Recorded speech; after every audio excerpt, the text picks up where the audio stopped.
We're up to Daf Yud Amid Beis, but let's just finish up here on the bottom of Yud Amid Aleph Lema Misayele. And the Gemara now is going to quote a brisa support the shita of Rav Chizda. And Rav Chizda said that there's a difference between Mipnei HaNesher and Lina Otza. As far as spreading a sheet over the schach or under the schach, if it's Mipnei HaNesher, then it passes the sukkah. Because the sadin, the sheet, is a davar makabel too. However, if it's lina osa, it's only something to beautify the sukkah, then it's not considered schach, and therefore it doesn't pass the sukkah. The brisa says the following: Sichacha kihilchasa. He has a schach kihilchas, which means that the sail is meruba bichamsa ve'itra, and he beautifies the sukkah bikramim, which are b'gadim arugim b'tziurim. So these are kind of beautiful tapestries. Stinim hamitzuyarim al gabam bariga or berikma, and in the translation he calls it embroidered linens. So we have colored cloths and embroidered linens. We have tolabo egozim, ushkedim. He's got nuts, walnuts and almonds and afarsikim, kinds of peaches, limonim, pomegranates, parkile anovim. These are eshkolos of anovim. So we're talking about clusters of grapes, wreaths of grain. We're talking about yeno shmonim uslasos. So we have here glass bottles of wine, oil, or fine flour. Osur listapik man. And the Bryce establishes that these are called muktzah for the course, the balance of the Chag and Chol Moed, and you're not allowed to take them and enjoy them for your own benefit. Ad Motzoi Yontif, and here we turn to Daf Yud Amid Beis, until the last day of Yontif. And even on the last day of Yontif, which is called Shmini Atzeres, and there's no mitzvah of Sukkah, of Yeshiva of Sukkah, therefore we cannot generate an Iser because of Bizui mitzvah. It's not a mitzvah to sit in the Sukkah. Nevertheless, there is an Iser of Noi Sukkah even on that day, because it could be that if he would have a Seuda, Nizdamilo Seuda, Lechel B'bein HaShmashos, as he goes into Shmini Atzeres, that means Motzei Shvi, he'll have to eat it in the Sukkah. And therefore, the Noi is already Huktzul Mitzvasa, Bein HaShmashos, and we have a principle of Miudis Katzoy L'bein HaShmashos, Katzoy L'bein L'kuli Yoma, and that applies not only to classic Muktzah, but also to Muktzul Mitzvasa. Vim Hisnalim, however, if before the beginning of Yontif, the first Yontif Rishon, he made it tonight, and he stipulated any bodel mehem, I don't want to prevent myself from taking these and enjoying them. And all ben hashmashos of the beginning of the first day, or the first night, shall we say, going into the first day of Sukkot, he had this tonight, then hakol afitno, he's allowed to benefit from them. Even though he did not place them there for the purpose of Noi Sukkah, but rather, in this case, he wants to use them, and therefore it's not Huktzul Mitzvasa in the Knisa, at the entering into Yom Tov, is therefore Lo Chal Leim Kedusha Klal. There's no Chalos Kedusha. In any event, we see clearly from this brisa that you're allowed to be Pores Didim under the Schach for the purpose of Noi Sukkah. And the Sukkah does not become possible, and this supports Rav Chizda because it says Dinim HaMitzuyar. The Gemara now rejects this proof from the Brisa. Dilma, perhaps, we can interpret the Brisa that we're not dealing with a case where he was Pores Dinim, he spread these sheets underneath the schach, but rather than outside, he was beautifying the defanos of his sukkah, and he placed these beautiful tapestries and cloths and sheets on the defanos. So therefore, it is not possible to sukkah. However, if in fact he would be porisaded underneath the schach or above the schach, then it's very possible that that would pass the sukkah, even though his purpose, his goal was linoi, to beautify the sukkah. So we don't have a clear proof for the shita of Rav Chisda.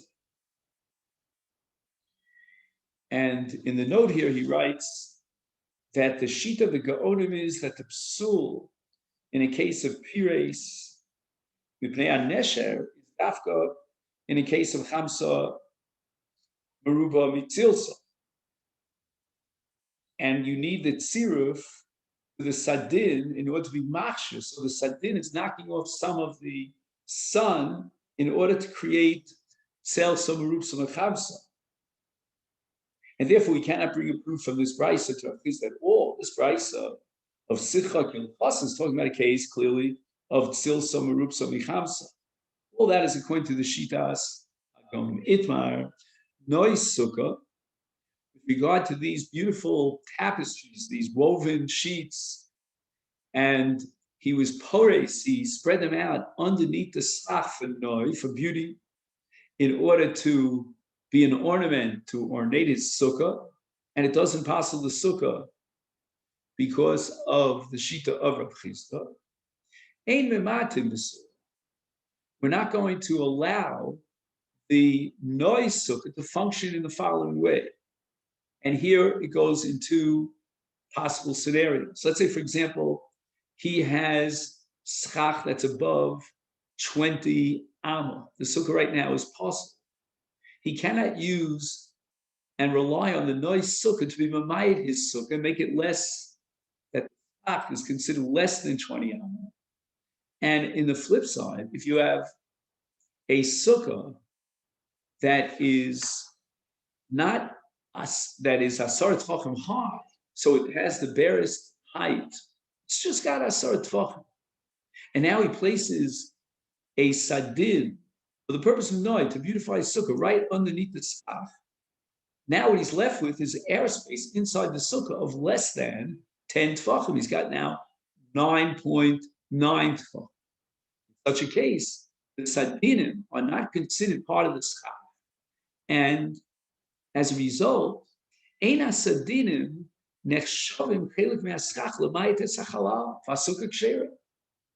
So we have here both a chumrah and a kula in this statement that the Gemara formulates of noisukkah ein mematim basukkah. Number one, it's bad news in the case where you want to be mamayit the sukkah. That means that the schach is above 20 hours. It's good news in a case where any mute of mamayit the schach would passel the sukkah. Here ein mematim, it doesn't passel the sukkah. So if you have 10 tvachim in the height, doesn't matter how much noah you put down there, it's still a sukkah kshera. Marvashi minatzad mimat.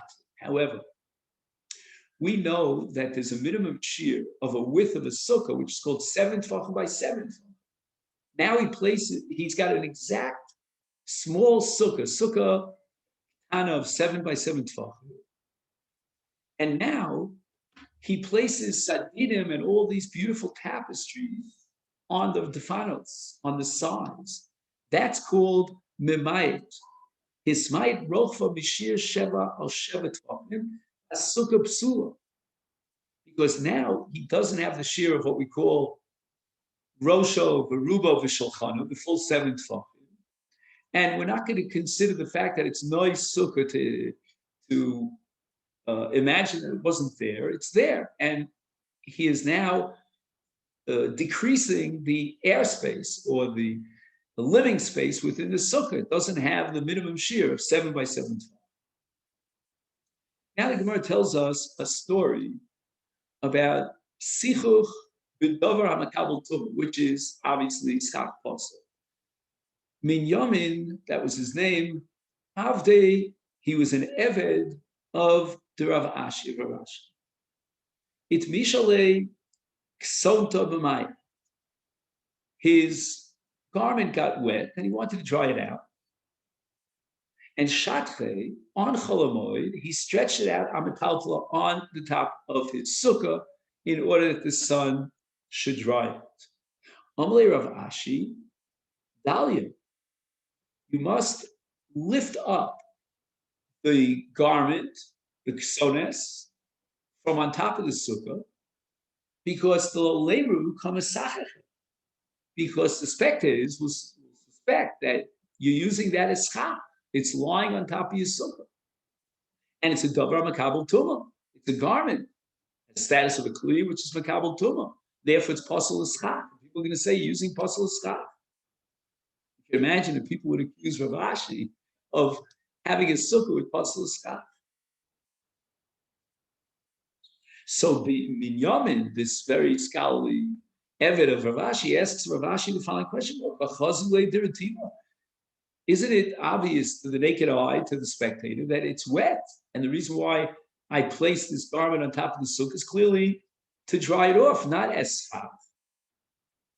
So Rav Ashi accepted that question, and he said, what I meant to say is make sure that as soon as your garment gets dry, immediately remove it from on top of the sukkah, because if a spectator comes by, at that moment he sees a dry beged on top of the sukkah, he thinks that that beged is serving and functioning as schach, when in fact it's a davar makabel. Now before, again, just to reiterate Rav Chisda's opinion, that if you have a sudden that you put under the schach and you put it there for l'shem noi, just simply to beautify your sukkah, then it doesn't pass to the sukkah. What happens in a case where the noi sukkah is meruchak min haschach, it's far away from the schach? Itmar, we learned in the base medrash, noi sukkah, like sdinim haprusim lenoi tachas haschach hamuflagim imenu, and they are at a distance from the schach of arba, meaning 4 tefachim. And now we're going to present a controversy amongst the Amoraim to these sdinim pasal the sukkah of Nachman Amar Kshera. He put it there l'shem noi. He wants to beautify his sukkah. He's not interested in using it as schach, and therefore it's completely bottled to the schach, even though it's 4 tefachim distant from the schach. Rav Chisda, Rav Bar Huda, Amri, they disagree. Psula, because since the richuk, the distance from the schach to this sadin, is 4 tefachim, and 4 tefachim is always considered your shear of a makom chashuv. Like for example, in Meleches Hotzah, you need an akira and anoch from a makom chashuv. It's got to be 4 tefachim. So therefore, the nois sukkah is not considered nois sukkah. It's too far away from the schach to be considered beautifying the schach, and therefore becomes an oel b'fnei atzmi. And if he sleeps underneath this noi, meaning these beautiful stinim prusim, then he is sleeping not under the schach, not under the sukkah, but rather under an oel b'fnei atzmi. And therefore, he has not fulfilled his mitzvah. And again, this is a situation, as we pointed out earlier, where the nois sukkah is silsa merupsa mechamsa. If on the other hand it would be chamsa merupsa b'tzilsa, then it would not be considered chashav enough. It's not a potential schach to passel the sukkah. Rav Chisda v'Rav Bar Huna iklu lebereish galusa. They visited the house of the Rosh Hagolah, and this was on Chag HaSukkos. They wanted to mekayim the mitzvah of lekakbil pnei rabo berega, or in this case pnei reish galusa berega. Agninu Rav Nachman. Rav Nachman put them to sleep. He was memuna. He was in charge of the beis medrash of the reish galusa, and he put them to sleep during the night. B'sukkah shenoyeha muflagim imena arba tefachim. And that's okay according to Rav Nachman, but it should not be okay for Rav Chisda and Rav Bar Huna, because they were of the opinion that such a sukkah is psula, because the distance between the nois sukkah and the schach is 4 tefachim. So ishtiku, v'lo omrle, v'lo miti. They didn't complain, they didn't protest. Why not? They're not allowed to sleep outside the sukkah. They're virtually sleeping outside the sukkah.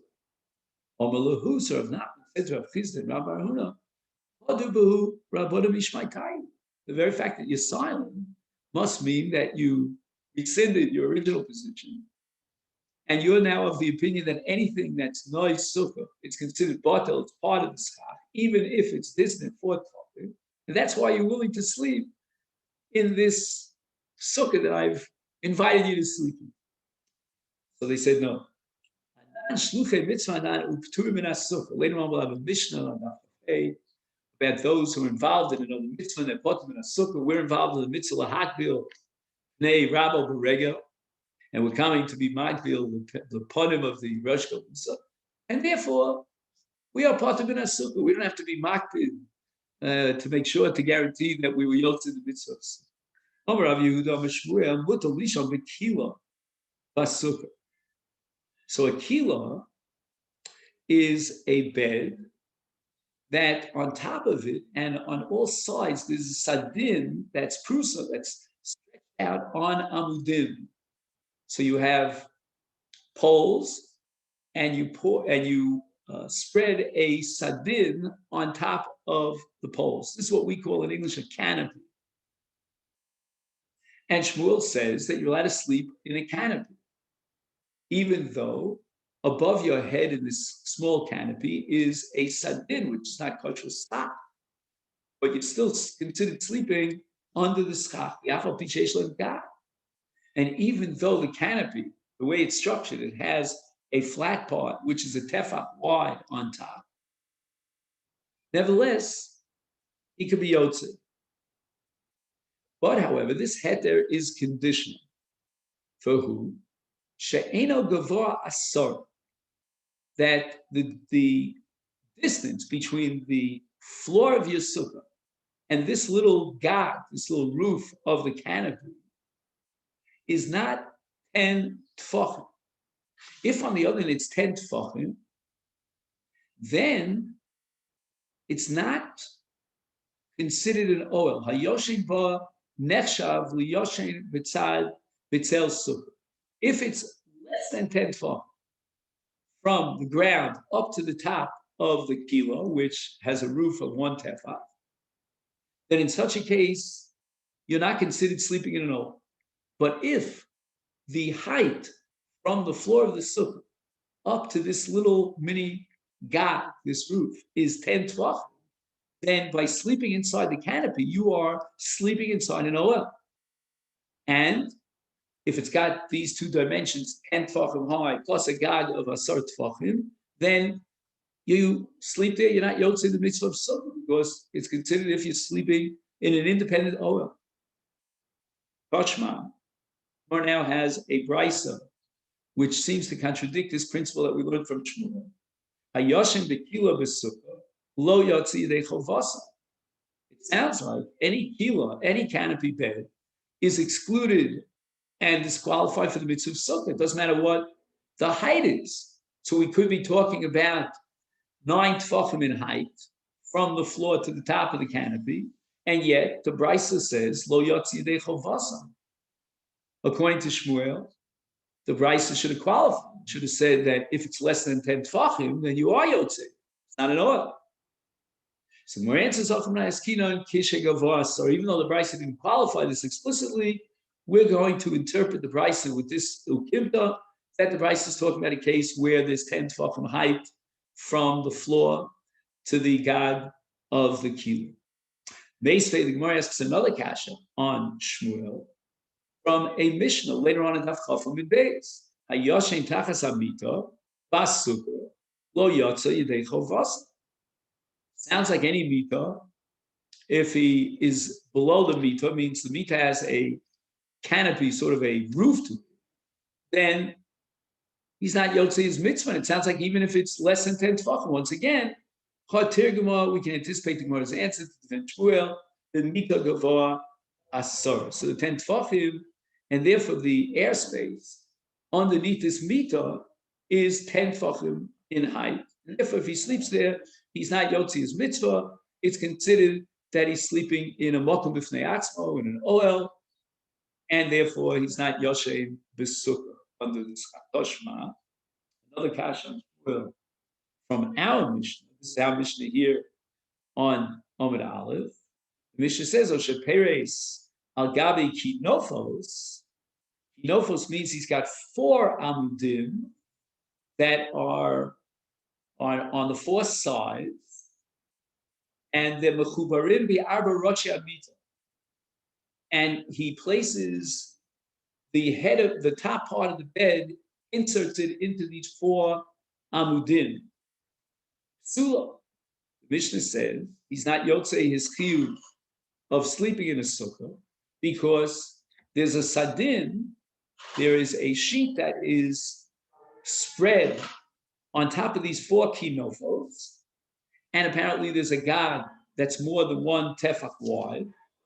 And the simple understanding of the Mishnah is that we're talking even about a case, even about a scenario in which the kinofos are not 10 tefachim high. And at this point in the Havamina, the Gemara doesn't make any distinction here between kinofos and any classic kila, any canopy. But in any event, if we make that equation between kinofos and kila, we come to the conclusion that as far as kila is concerned, if it has a gap of 1 tefach, even if it doesn't have the height of 10 tefachim, eina yotzi dechol vasal. That's against Shmuel. More answers hasamnami there too with regard to kinofos. We're talking about the Gvi Asara. These kinofos, these 4 poles, are 10 tefachim in height, and therefore you're not allowed to sleep underneath them because that makes it into an oel. But if they were not 10 tefachim in height from the mita, then you'd be allowed to sleep underneath them, as Shmuel says with regard to kila. The Gemara immediately objects to this answer. Lo katani hacha. I'm going to quote to you another brisa, and it's definitely going to contradict that. Tanya, we learned that a brisa, naklitim shnayim. So naklitim, as opposed to kinofos, are 2 poles, one at the head of the bed and one at the feet of the bed, so to speak. And on these 2 poles, he stretches out the sadin, the covering over. And he's got what's called shnei amudim mechubarim be'emtza rochav amita. So these are in the middle of the width of the bed. Echad b'rosh of echad b'margel says, we said before, one at the head of the bed, one at the bottom of the bed, the back of the bed. And he's got 1 long pole that stretches on top to, so to speak, connect the 2 poles that are vertical. He's got 1 horizontal. It's kind of like a tzuras apesel that we spoke about. And again, he's got a sheet that's spread on top of this, and the sheet that he pours on it goes on a slant. It's like a little mini teepee, and it covers the entire mita in this slant on all sides. The kinofos, arba. The difference between kinofos and naklitin is whereas naklitin is 2 poles with 1 on top. In the case of kinofos, we're talking about 4 amudim, and they are attached, as we said before, to the raglei amita, the legs of the bed, and you put a spreadsheet on top. And the Brisa says the following: what is the din as far as these naklitin and kinofos? Peres al gabi kinofos psula, al gabi naklitin shera. In the case of kinofos, which is the last case, we had 4 poles and a gad, which is 1 tefach wide. Then he cannot fulfill his mitzvah of sleeping in the sukkah inside the kinofos. However, if it was naklitin and there are only 2 vertical poles with a roof of a tefach, he can fulfill his mitzvah of sukkah. Ubelvad, but we have to add 1 proviso. That the distance between the naklitin and the gova of the mita is less than 10 tefachim. If it's more than 10 tefachim, then it's psula. Fine. So now the Gemara is medayek. Let me just summarize this brisa here on Daf Yud Amud Beis. And the brisa says the following. One who sleeps, 1 second,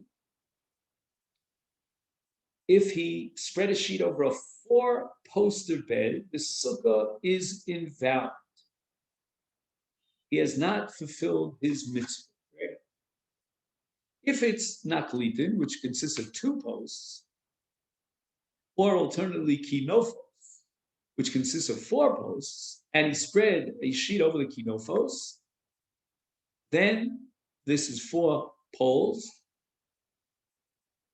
4 posts, then sleeping under this is invalid. He's not yotze. Al gabi naklitin kshera, over naklitin, meaning the area beneath the naklitin, is kshera, provided that naklitin did not rise 10 tefachim above the bed. So the Gemara is medayek. It follows by implication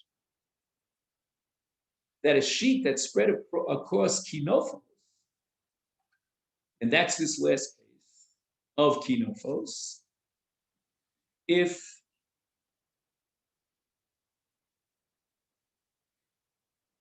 even though they're not 10 tefachim high, then the kinofos invalidate the sukkah.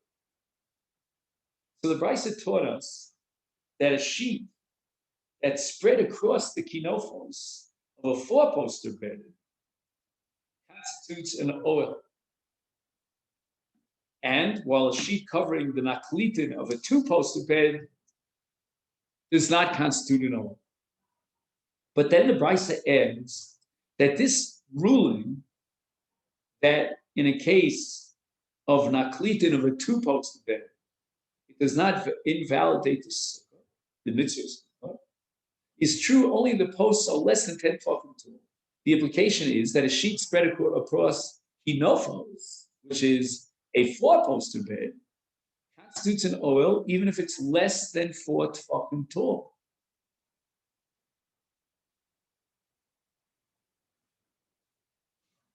So again, in the case of naklitin, which we said with 2 posts, then the brisa says depends on the gova of asara. The implication is, had it been kinofos 4 posts, then for sure it would be invalid in all cases, even less than asara. So in the case of naklitin, we can kasher, we can we can validate the sukkah and the mitzvah of sukkah because we're talking about naklitin.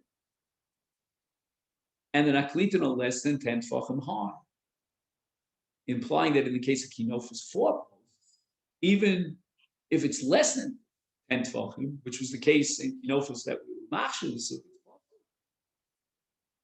So the brisa clearly says that the measurement should be taken from the surface of the bed. And this is again Shmuel. So where it says shani kinofos dikvi.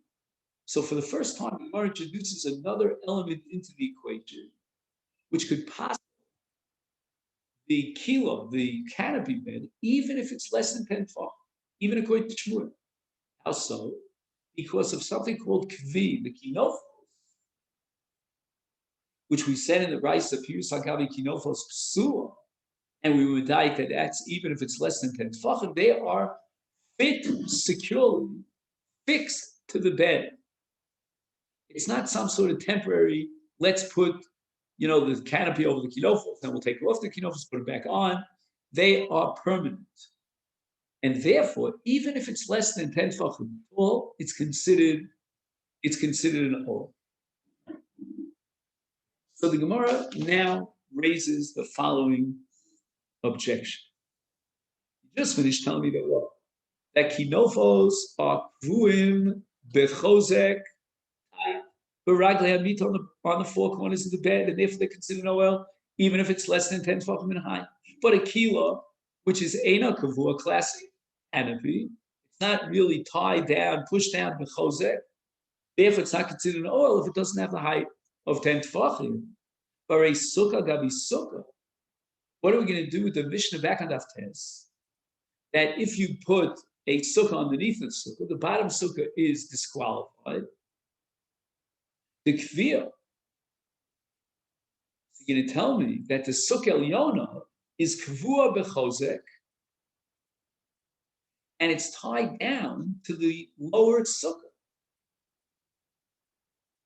And v'amar Shmuel, and nevertheless, we had back on Daf Yudam and Aleph, if you recall, that Shmuel made a comment that only if the sukkah elyona is 10 tefachim high, then it passes the sukkah tachton under the law of sukkah tachas sukkah.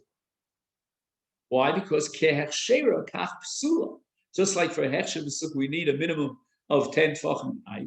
So to passel, in this case, the sukkah tachton of the bottom sukkah, as a result of the top, it's only in a case where the top sukkah is gvoa sarah kehechshera. It's got the height of 10 tefachim. So it's clear from Shmuel that even a sukkah that's kavua bechozek, nevertheless, it's only considered a sukkah to passel the tachtona if it's 10 tefachim high. That's against what we said here, that in the case of kinofos, because they are kavuim bechozek, then it's considered an oil, even if it's less than 10 tefachim high.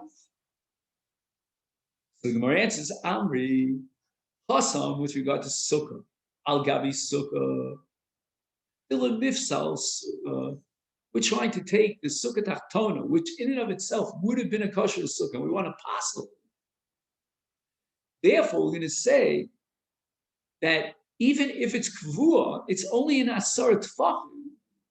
When the top sukkah is considered a sukkah, then the top sukkah passes elyona because he started from the get-go with a sukkah kshera. The bottom sukkah was a sukkah kshera.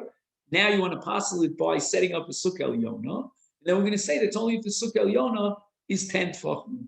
But with regard to kinot, the shvuye ol, we want to know where the sadin, the sheet that you pour over the poles, in the case of the canopy, is going to generate an oil, and therefore you can't sleep under it. It's going to be mafkia. It's going to undermine your kiyum of yeshiva b'sukkah. Is then, even in the case of batzir me'asara, nami avi oil, the kavua b'chozek is enough to generate a shema oil, and you're sleeping now under the oil. So it's not a case of sukkah tachas sukkah where you have a sukkah shera. Now you want to passel it with another sukkah on top, and now you have to be, very limited and restricted in terms of the conditions that set up a sukkah on top that would passel the sukkah on the bottom.